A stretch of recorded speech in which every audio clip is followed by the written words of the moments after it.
یہ توہین کے زمرے میں نہیں آتا؟ تو اسی لیے تو میں غلط کہہ رہا ہوں. مگر یہ توہین انبیاء کے زمرے میں آتی ہے بات. جی فاضل بریلوی جو بات مزاج شرع کے مطابق مخالف ہے وہ فاضل بریلوی کا ہے، فاضل بریلوی کا باپ کا ہے، دادا کا ہے، پردادا کا ہے، غلط ہے. شکر الحمدللہ. آپ سناؤ. مولانا صداقت رضوی صاحب. جی بسم اللہ جناب. آپ کیا حضرت خیریت ہے؟ اس میں گرامی جناب دا. میرا نام حضرت سلطان حیدر ہے. جی تو کچھ دن پہلے بھی بات ہوئی تھی، آپ ترکی جا رہے تھے تو اس وقت آپ سے بات ہوئی تھی. تو آپ نے کہا ترکی سے واپس آ جاؤ تو پھر آپ فون کرنا مجھے. ہاں جی بسم اللہ. ٹھیک ہے. اچھا حضرت، ایک سوال یہ ہے کہ کیا یہ عقیدہ رکھنا درست ہے کہ جو ائمہ اہل بیت ہیں ان کے بارے میں یہ اعتقاد رکھنا کہ ان کو اللہ تعالیٰ نے یہ قدرت دی ہے کہ وہ مردے بھی زندہ کر سکتے ہیں؟ یہ تو ہمارے اولیاء کرام کے اندر بھی یہ صفات یہ چیزیں تاریخ کے اندر موجود ہیں. نہیں، ایک تو ہے تاریخی نقطہ نظر سے. نہیں یہ چیزیں تجربے میں موجود ہے تو پھر صحیح ہے نا جی. جی جب تجربے میں یہ چیزیں آ گئی ہیں ہمارے اہل سنت کے کیا اس کو کہتے ہیں اولیاء صوفیاء اعظام علیہم الرضوان علیہم الرحمہ، تو پھر اس میں تو کوئی ایسی بات نہیں ہے. مطلب ان کے بارے میں یہ اعتقاد رکھنا درست ہے کہ وہ مردے زندہ کر سکتے ہیں. یہ اللہ تعالیٰ نے اپنے بندوں کو یہ تکریم بخشی ہے، انبیاء بھی کرتے رہے ہیں. جی ٹھیک ہو گیا. مطلب یہ ہے کہ یہ اعتقاد کو شرک وغیرہ نہیں ہے. نہیں توفیق ہے اللہ تعالیٰ کی، بس کرامت ہے. ٹھیک ہے. اور اگر یہ کہیں کہ جتنے بھی سابقہ انبیاء کو معجزات ملے ہیں اور اس سے مزید کچھ ملا کر حضرت رسالت مآب صلی اللہ علیہ وسلم کو جو ملے ہیں وہ سب کے سب معجزات وہ یعنی کرامات کی صورت میں اب ائمہ اہل بیت کے پاس آ گئے، یہ بھی ٹھیک ہے؟ یہ میں نے تو نہیں دیکھا کہیں. اچھا، یہ میں ذرا ایک عبارت پڑھتا ہوں، ذرا اس کو پھر دیکھنا. میں عربی پڑھتا ہوں، اگر عربی سے تو ماشاءاللہ آپ کی بہت واقفیت ہے. یہ عبارت ہے کہ اگر کہیں تو کتاب کا نام بھی بتا سکتا ہوں. کتاب کا نام ہے جی بحار الانوار، علامہ مجلسی کی یہ کتاب ہے.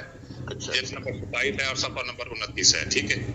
یہ ایک سوال ہوتا ہے کہ ثم قلت، پھر میں نے کہا کہ الائمۃ یحیون الموتى، کہ ائمہ مردوں کو زندہ کر سکتے ہیں. ویبرئون الاکمہ والابرص، اکمہ اور ابرص کو بھی تندرست کر سکتے ہیں.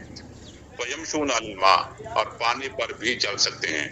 قال، تو کہنے لگے ما آتا اللہ نبیا شیئا قط الا وقد آتاه محمد صلی اللہ علیہ وسلم. ٹھیک ہے کہ جتنی بھی چیزیں اللہ نے سابقہ انبیاء کو عطا فرمائی تو حضرت رسالت مآب صلی اللہ علیہ وسلم کو بھی عطا فرمائی. وآتاہ ما لم یکن عندہم، اور وہ بھی عطا فرمایا جو سابقہ انبیاء کے پاس نہیں تھا. ٹھیک ہو گیا. آگے پھر میں نے کہا وَكُلُّ مَنْ مَا كَانَ عِنْدَ رسول اللہ صلی اللہ علیہ وسلم وآلہ فقد آتاہ امیر المؤمنین علیہ السلام، اور جو کچھ حضرت رسالت مآب صلی اللہ علیہ وسلم کے پاس تھا وہ سب کچھ امیر المومنین کو عطا فرما دیا. ٹھیک ہے جی. نے کہا جی ہاں ٹھیک ہے. پھر ثم الحسن والحسین، پھر اس کے بعد یہ یعنی حسن اور حضرت حسین رضی اللہ عنہم کو بھی ملا. ثم من بعد کل امام اماما الی یوم القیامہ ما الزیادۃ التي تحدث فی کل سنہ، جو ہر سال رونما ہوتے ہیں واقعات، یعنی ہر امام کو ائمہ اہل بیت کو یہ صفت حاصل ہوئی ہے اور اس انبیاء سے بھی زیادہ ہوئی ہے حاصل. ٹھیک ہے. اور کہتے ہیں فی کل سنہ، ہر سال یہ رونما ہوتی ہیں واقعات ایسے. کل شہر واللہ فی کل ساعہ، یعنی ہر لمحے اور ہر وقت یہ یعنی معجزات اور کرامات کا صدور ہوتا رہتا ہے. تو وہ تو کہہ رہے ہیں کہ ائمہ اہل بیت کو اور اماموں کو انبیاء سے بھی زیادہ یہ خرق عادات چیزیں حاصل دی گئی ہیں. تو یہ انبیاء سے زیادہ ماننے والی بات نہیں ہوئی؟ یہ اس کی شیعہ میرے خیال میں ہے، یہ شیعہ کتاب ہے، شیعہ نے لکھا ہوگا، میں تو اس کا قائل نہیں ہوں. نہیں مطلب میں ان کے حوالے سے پوچھ رہا ہوں کہ یہ پھر اعتقاد رکھنا کہ ہر موجودہ امام اہل بیت ہے. ٹھیک ہے. دیکھیے گزارش یہ ہے، یہ ہماری کتابوں میں بھی یہ بات لکھی ہے کہ خرق عادت کے طور پر اگر انبیاء علیہ السلام کے ظہور اپنے وجود کے بعد کوئی کسی سے یہ صدور ہو تو دراصل اسی معجزات کا اعجاز اپنا کیا اس کو کہتے ہیں فیضان ہے، اسے ہم کرامت کہتے ہیں. میرا سوال یہ نہیں ہے، میرا سوال یہ کہ انبیاء سے بڑھ کر ماننا. نہیں یہ تو ویسے ہی مطلب یعنی نبوت کے ساتھ مطلب ایک بڑی عجیب سی بات ہے. تو نہیں اس کا حکم شریعت نہیں ہوتا کہ انبیاء سے بڑھ کر ماننا. اور موجودہ امام کو بھی اس کے بارے میں یہ کہ ان کو تو کبھی کبھی ہوتا تھا صدور، اور یہ ہر گھڑی اور ہر لمحے اور ہر وقت ہوتا رہتا ہے اس کو صدور مردے زندہ. یہ جو ہے نا جی بہار الانوار، یہ بڑی ضخیم سی کتاب ہے. میں نے اس کے وہ دیکھے ہیں لیکن میں نے پڑھا نہیں ہے اس کو.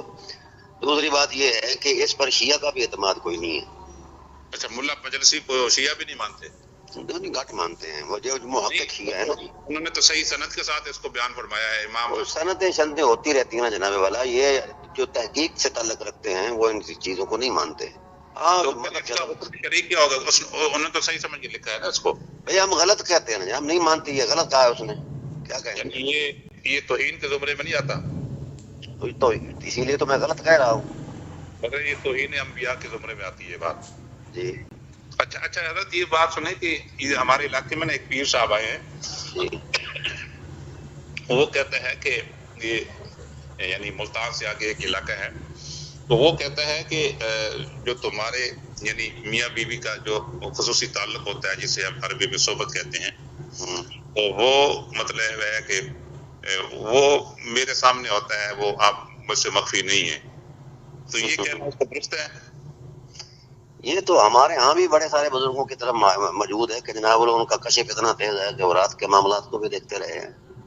تو یہ توہین نہیں ہوتی دیکھنا؟ توہین ہمارے بھی کرتے رہے نا، اس لیے ہمارے علماء نے کہا کہ یہ شدیات ہیں، ہم ان پر اعتقاد نہیں رکھتے.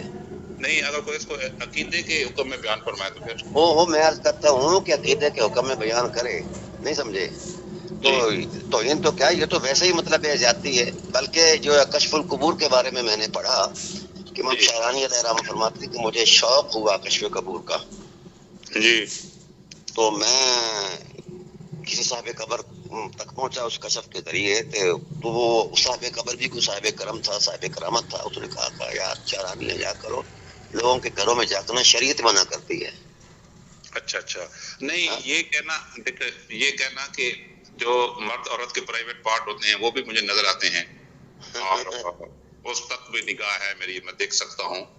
اور جو میاں بیوی کا جو ان کا ہوتا ہے تعلقات ہوتے ہیں وہ بھی میری نگاہ میں ہے، میں دیکھ رہا ہوں. تو یہ توہین کے زمرے میں نہیں آتا؟ کس توہین کے زمرے میں آتا ہے؟ یہ بہت ہی غلط ہے، جہالت ہے. یہ اس میں کون سی کرامت اور بزرگی ہے؟ ٹھیک ہے. اب یہ جو حضرت مقیاس انوت میں لکھا ہوا ہے کہ حضرت رسالت مآب صلی اللہ علیہ وسلم کے بارے میں کہ آپ زوجین کی جو یعنی جفت ہوتا ہے، یعنی جب وہ آپس میں مل رہے ہوتے ہیں تو اس وقت بھی حضرت رسالت مآب صلی اللہ علیہ وسلم وہاں پر موجود بھی ہوتے ہیں اور دیکھتے بھی ہیں. تو یہ توہین نہیں ہے؟ قبلہ میں عرض کروں، ہماری بخاری بھی توہینوں سے ہی بری پڑی ہے. اچھا، بخاری بھی توہینوں سے بری ہوئی ہے؟ ہاں جی. نہیں، یہ توہین ہے کہ نہیں؟ نہیں چلیں، یہ بات میں سمجھتا ہوں کہ یہ تو رسالت کی نظروں کے سامنے ایک مذاق ہے. میرا سوال یہ ہے کہ ہماری بخاری نے رسول کی شلوار بھی اتار دی ہے، پھر پیچھے کیا رہ گیا ہے؟ معاذ اللہ. اچھا، وہ کون سی حدیث ہے حضرت؟ یہ بڑی معروف حدیث ہے جناب والا کہ حضرت موسیٰ علیہ السلام وہ لوگوں نے آدریہ آپ کی جو ہے نا کتاب اپنا کنز الایمان کے اندر بھی بات لکھی ہے، یہ نور العرفان وغیرہ. تو یہ تو پھر گستاخی نہیں انبیاء کی؟ اور جناب ایک نہیں گستاخی، ہزاروں گستاخیاں ہیں جو ہمارے ذخیرے میں موجود ہیں. اچھا، مطلب ہے امام بخاری کو بھی ہم یہ ڈکلیئر کرتے کہ وہ گستاخ رسول تھے؟ نہیں، ایسا نہیں ہے. مطلب یہ ہے کہ یہ چیزیں اگر اس پر آپ تجزیہ کریں نا ذہنی طور پر، بھی حضرت موسیٰ علیہ السلام کو اس کی قوم نے آدر کہا، یعنی ان کی خصوصیتین فلاں ہیں، پھولے ہوئے ہیں فلاں. تو ان کو ایک حوض میں وہ لوگ نہاتے تھے حوض میں ننگے، تو جناب موسیٰ علیہ السلام صاحب شریعت تھے، یہ اس چیز کو منع کرتے تھے اور خود نہیں نہاتے تھے. تو انہوں نے آپ پر یہ الزام لگایا. اس پر قرآن کی آیت بھی نازل کی گئی ہے. اچھا جناب، الزام لگایا کہ موسیٰ علیہ السلام نعوذ باللہ یوں ہیں. تو ایک مرتبہ موسیٰ علیہ السلام اکیلے میں نہا رہے تھے، پتھر کو جناب رکھے. میرے ذہن میں حدیث ہے، مطلب یہ توہین انبیاء کے زمرے میں آتی ہے بات. یعنی یہ ہم کیا کہیں گے پھر اس کو؟ نہیں، جو صحیح سند کے ساتھ ثابت ہو جائے اور اس کو محدث صحیح ثابت بھی ہو جائے تو کیا انبیاء اللہ تعالیٰ نے نبی کی صداقت اسی میں رکھی کہ اس کی شلوار اتار کر اس کے سر پر رکھی جائے؟ نہیں، بات سنیں، یہ واقع تو شیعہ کتب کے اندر بھی موجود ہے. اور جہاں بھی قبلہ ہے آپ باشعور ہیں، صاحب علم ہیں، کیا آپ کو نظر نہیں آتا کہ نبوت کی تصدیق تو معجزہ ہوتا ہے، یہ بھی کوئی معجزہ ہے؟